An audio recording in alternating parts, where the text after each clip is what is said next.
Chineses estudam ampliar investimento em plantas de açúcar no Brasil. Hoje tem análise de mercado agropecuário, soja, milho, feijão, arroz, trigo e carnes com Vlamir Brandalize. Tem também as cotações.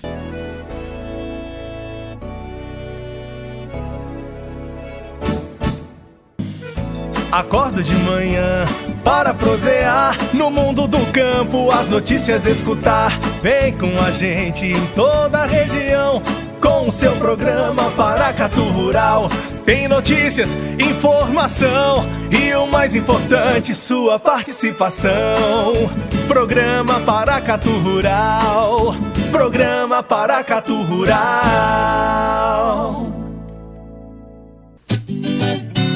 Notícias do Ministério da Agricultura. A ministra da Agricultura, Tereza Cristina, reuniu-se nesta terça-feira, dia 22, em Pequim, com o presidente da COFCO, Jun Liu. No encontro, o executivo chinês informou que o grupo, maior processador de alimentos da China, pretende ampliar investimento em 4 plantas de açúcar aqui no Brasil. Ficou acordado ainda a criação de um grupo de trabalho para debater uma política sobre o comércio de açúcar e etanol entre os dois países.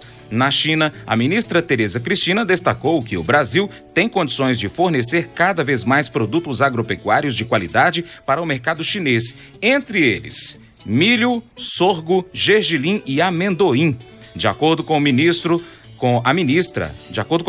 o Brasil quer diversificar as vendas para a China. Durante a visita ao país asiático, Tereza Cristina negociou, então, a ampliação da pauta exportadora, com a inclusão de caroço de algodão, proteína concentrada de soja, material genético avícola, melão, uva e miúdos suínos. Outro assunto discutido foi infraestrutura. Tereza Cristina propôs que os chineses invistam também em projetos de logística aqui no Brasil, como ferrovias e portos, principal gargalo para o escoamento da produção agropecuária nacional. Jun Liu ressaltou a importância da agricultura brasileira para o mundo e confirmou que estará no Brasil em novembro, junto com a comitiva do presidente chinês Xi Jinping, para a cúpula do BRICS. Análise de mercado agropecuário com Vlamir Brandalize. Nesta segunda-feira, dia 21, o mercado da soja teve bons resultados ao longo do dia, mas acabou encerrando em campo negativo.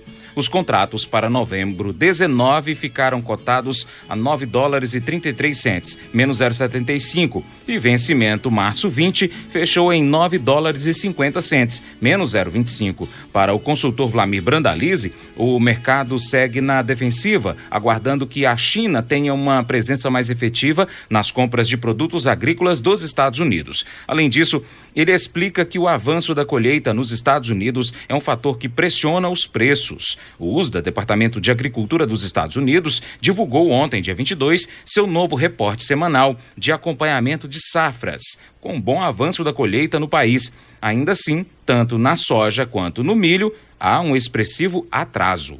Olá, amigo produtor, aqui é o Brandalize no Minuto do Produtor. E começamos o comentário de hoje com a situação da safra americana.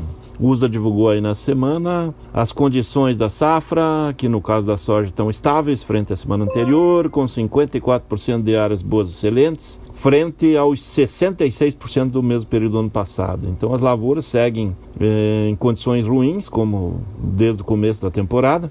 E com isso vai confirmando aí a safra com o avanço da colheita e perda na produtividade. E falando em colheita, 46% das lavouras de soja colhidas essa semana, frente aos 26% da semana anterior, 51% do ano passado e 64% da média histórica. Segue com atraso na colheita, mas colheu em bom ritmo nesses últimos dias. Neste momento, 94% das lavouras já estão na fase de maturação, então restam apenas 6% para entrar nessa fase, que são os 6% ainda que teriam algum risco com problemas com geada se viessem nesses próximos dias. Esse é o quadro da soja americana, enquanto o mercado de Chicago segue na expectativa aí de novas compras chinesas. Tem muito boato que a China poderia entrar comprando até 10 milhões de toneladas, e com isso vai dando um fôlegozinho no mercado num período que normalmente de colheita e avanço de colheita, quando vai passando dos 50% colhido nos Estados Unidos, seria depressão de baixa. Então essa fase ainda da possibilidade de compra chinesa tem dado suporte aos mercados da soja lá em Chicago.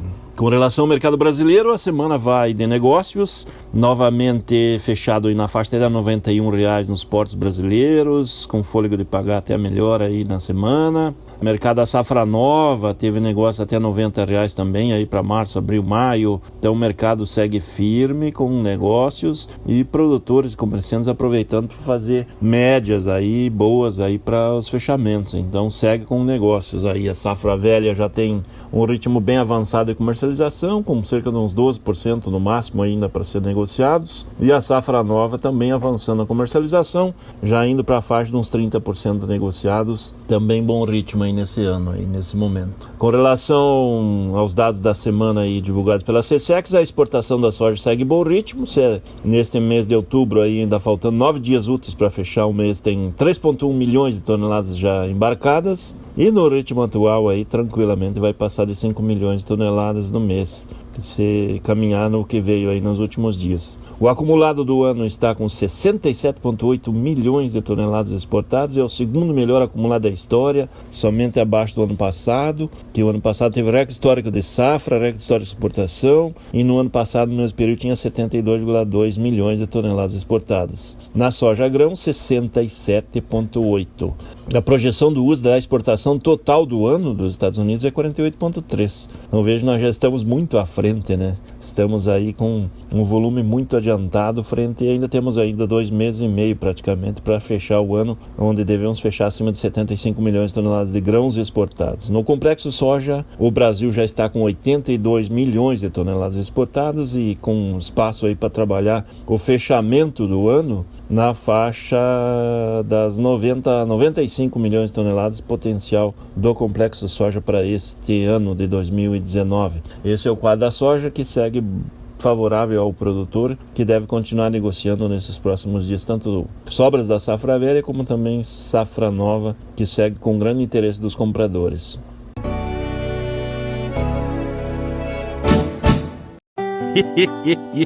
Mas eu vou dizer uma coisa pra você, viu?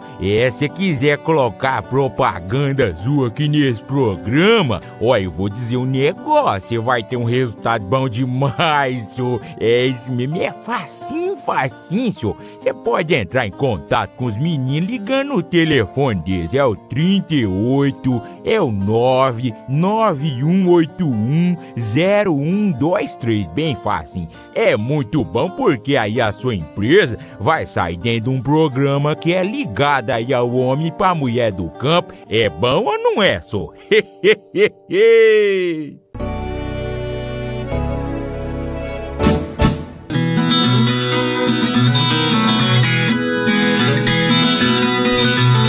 O mercado do etanol de milho no Brasil vem crescendo nos últimos anos e deve seguir nesta toada de expansão, de acordo com a visão da UNEM, União Nacional do Etanol de Milho.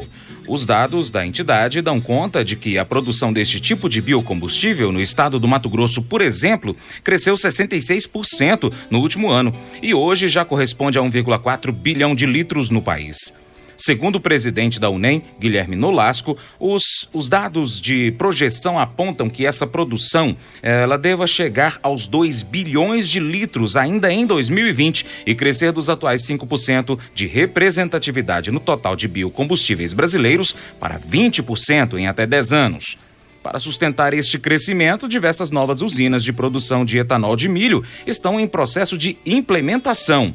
Para Guilherme Nolasco, nem mesmo o aumento recorde nas exportações brasileiras de milho e a possibilidade de problemas para a segunda safra de 2020 deste milho, né?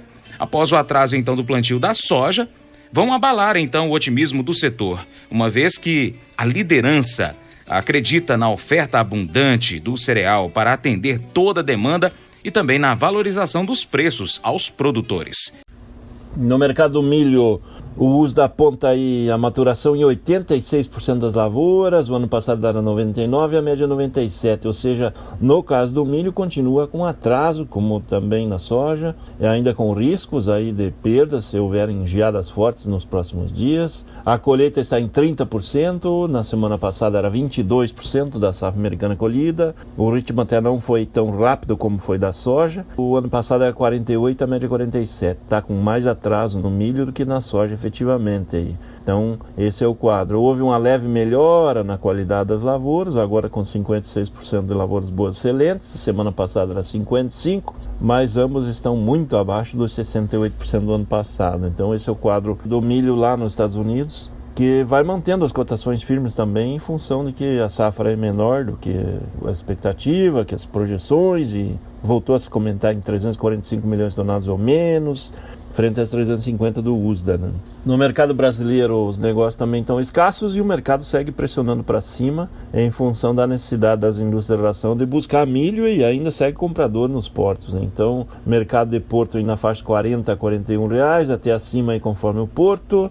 E com isso as indústrias tendo que pagar mais, aí já falando 42 até 43 reais aí, com caso aí no Rio Grande do Sul de 44 CIF indústria, CIF granjeiro, e até acima podendo girar, justamente porque agora é a corrida de compra de matéria-prima, aí no caso do milho, para atender a demanda do setor da ração desse final de ano e começo de 2020. Nos próximos dias deve ter alguma oferta aí de trigo chuvado, de cevada, que não dá padrão das indústrias cervejeiras, que vai para esse segmento de ração. Então as indústrias vão correr atrás disso aí também. No quadro de exportação, os dados aí da CSEX da semana apontam 3.872,3 mil toneladas já embarcadas em outubro, e o acumulado do ano segue com um recorde histórico, né? 34 milhões e 27 mil toneladas. Já é recorde, vem batendo recorde em cima de recorde semana a semana, porque o recorde de exportação anterior era 29,3 milhões de toneladas de 2017. Agora vamos aí provavelmente passar fácil de 40 milhões, e os mais otimistas apostando em 45 milhões de toneladas de milho exportado nesse ano, e vai enxugando o mercado nacional com esses grandes volumes sendo embarcados aí, muito interesse de compradores, né? Então segue firme na exportação. Mesmo com intensificação das chuvas, o plantio do arroz chega a quase a metade no maior estado produtor, que é o Rio Grande do Sul.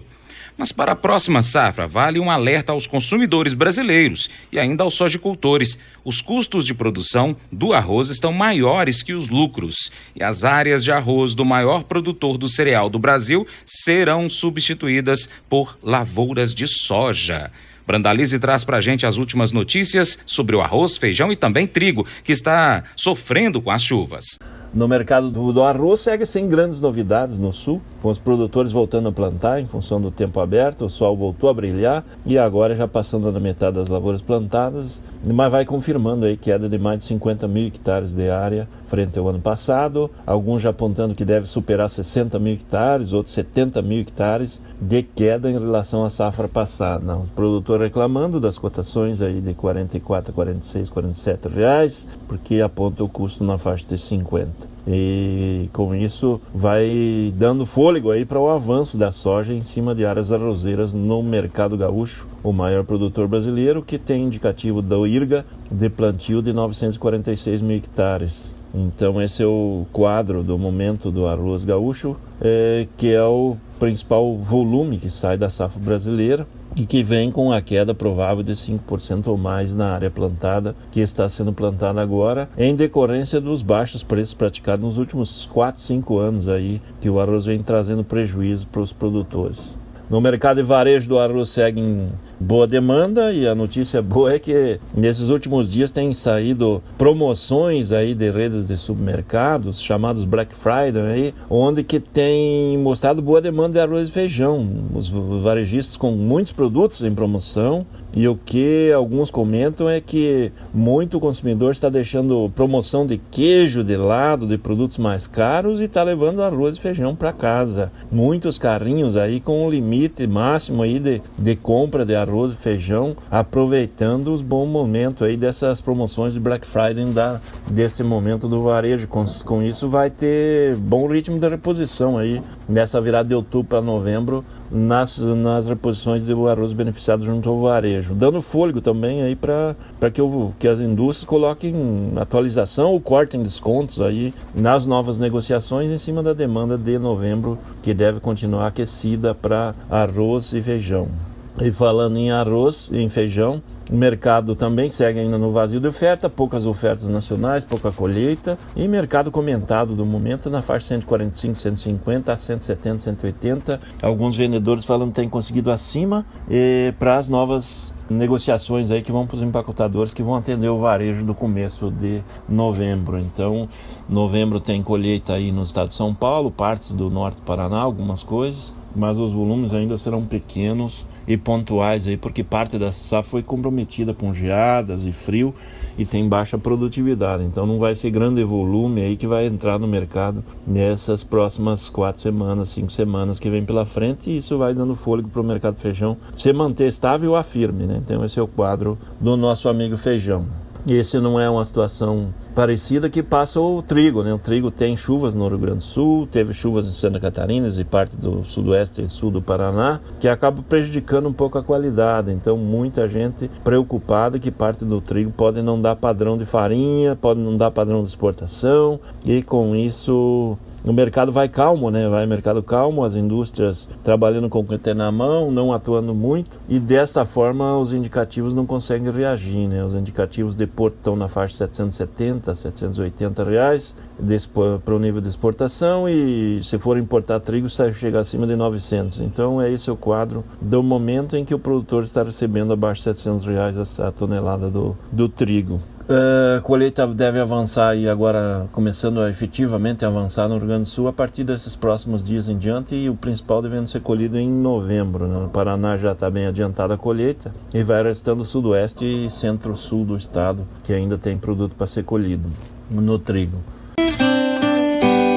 O mês de outubro pode bater recordes nas exportações de carne bovina in natura, caso o ritmo de embarques se mantenha nos patamares atuais. As projeções do mercado indicam que o volume embarcado deve atingir 170 mil toneladas. No mercado interno, a oferta restrita pode favorecer o movimento de alta da arroba. Vamos conferir como está o mercado de carnes brasileiras com Brandalize. Com relação ao setor da carne, as exportações seguem em bom ritmo, né? Então o setor mostra boa aceitação a nível internacional, e vamos começar com suíno, né? Suíno com 41,1 mil toneladas exportadas nessas primeiras 3 semanas do mês, ainda tendo 2 semanas praticamente para fechar, e o que está mostrando aí que o suíno mostra um potencial de exportar perto de 60 mil toneladas nesse mês de outubro. Então, a grande expectativa é que possa ter recorde histórico de exportação de carne suína se aproximando aí nesse mês de outubro ou novembro. Então, esse é o quadro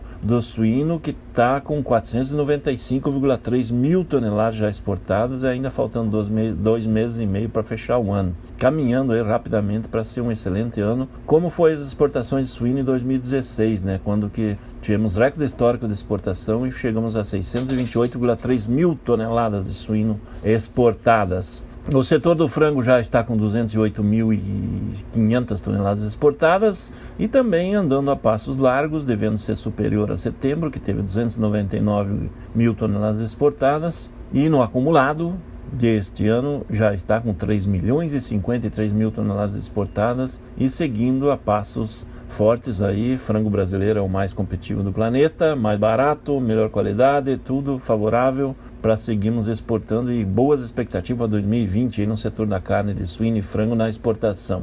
E continuando na carne, o setor do boi teve aí nos últimos dias recorde histórico de cotação na bolsa, e junto a isso as exportações seguem aceleradas, né? Ainda faltando aí 2 semanas para fechar o mês de outubro, já está com 108,4 mil toneladas embarcadas e caminha para ser provavelmente o melhor mês do ano aí, esse mês de outubro aí, com potencial de passar de 130 mil toneladas exportadas. O acumulado do ano está com 1.168.600 toneladas de carne bovina exportada, isso sinalizando que segue com ritmo acelerado. Isso a gente leva em consideração os dados da SECEX, somente de carne não beneficiada, não industrializada, né? No caso aí não entram os enlatados, as carnes preparadas. Essa basicamente é a carne bovina in natura, né? Resfriada ou congelada. Caminhando também para a recorde histórico, potencial de passar de 1.400.000 toneladas nesse ano de 2019. O setor da carne segue com o pé no acelerador, com um potencial aí para o ano. E 2020 provavelmente vai ser um melhor ano da carne brasileira na exportação, em função dos espaços que se abrem a nível internacional. É isso aí, amigo produtor, aqui foi o Brandalize no Minuto Produtor. Um grande abraço a todos, até o próximo. O mercado da carne também é mais ou menos igual aqui em Paracatu, viu? O mercado bovino, ele está com pouca oferta e tendência de alta. A arroba do boi gordo, por exemplo, para 30 dias em Paracatu, R$ 165. Vaca gorda, em Paracatu, R$ 154. E a gente vai conferir outras cotações já já. Cotações. Com fechamento em 22 de outubro, dólar para compra R$ 4,07. Soja em grãos em Uberlândia R$ 82,00. Porto Paranaguá R$ 89,39. Milho seco em Patos R$ 31,50, mesmo valor em Unaí. Já em São Paulo, R$ 43,52. Feijão, de acordo com o Embraf, negócios reportados em Minas Gerais. Rajado, 140, Dama, 160, Estilo de 145 a 160. Café Arábica, Guaxupé, 431, Patrocínio, 430, São Paulo, 422,18. Arroz em casca, Rio Grande do Sul, 50 quilos, R$ 45,93. Trigo, tonelada, no Paraná, R$ 831,22. Arroba do Boi Gordo em Montes Claros, R$ 159,50. Patrocínio, 158. São Paulo, 166,25. Arroba da Vaca Gorda em Urucuia, 147. Nelore, 8 a 12 meses, Mato Grosso do Sul, R$ 1.352,35. Frango em Belo Horizonte, R$ 3,40. Já em São Paulo, R$ 4,40. Suíno em Minas Gerais, o quilo, R$ 5,36. Acumula alta de 7,41% neste mês. Ovos Granja em Bastos, São Paulo, 30 dúzias. Branco, R$ 82,03. Vermelho, R$ 90,99. No Ceasa BH, alface, dúzia, R$ 10,00, mesmo valor da couve. Mandioca, quilo, 75 centavos. Quiabo, R$ 4,16. Tomate, 1,25. Em Araguari, o tomate com 23 quilos, R$ 16,40. Arroba do algodão em São Paulo, R$ 82,91. Batata ágata, 50 quilos em Araguari, R$ 36,50. E para continuar recebendo as informações do agronegócio, inscreva-se em nosso canal. Também clique no sininho e compartilhe este vídeo com seus amigos para nos ajudar a trazer muito mais informações para você. Muito obrigado. Programa Paracatu Rural. Programa Paracatu Rural.